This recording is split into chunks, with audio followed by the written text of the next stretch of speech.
Hello all, I'm just doing a real quick video. What I have here, I have a whole bunch of sandwiches here, and what I have here is the 9.5 spoonula, and what you see on there is mayonnaise and turkey, and I have turkey sandwiches here, and I have a big tub of mayonnaise because you see I have a bunch of sandwiches. You can't see the whole thing unless I zoom it out.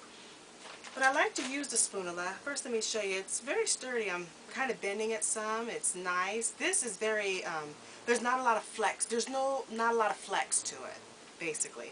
But I like to use it when I'm making sandwiches because I can easily get mayonnaise, and you're just going to get a bunch of mayonnaise because I'm making, this is going to be around 4 sandwiches. And I just go ahead and put it on, and then all I have to do is use the back, and I can just, you know, spread it out, which is nice. I can spread it out to all the places.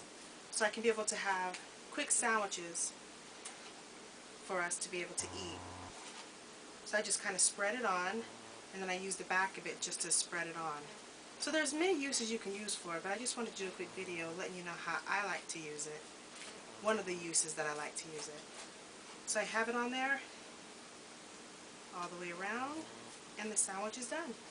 So all I have to do is just put it on, and then I'll go ahead and cut it up and bag it up. But there we go. The 9.5 spoonula.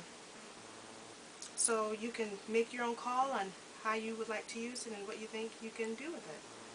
But again, not a lot of flex, which is nice. Which is okay, just depends on what you're using it for.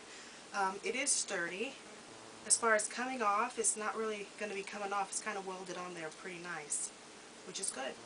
So there you go. You can make your own judgment on what you think about it. The 9.5 spoonula.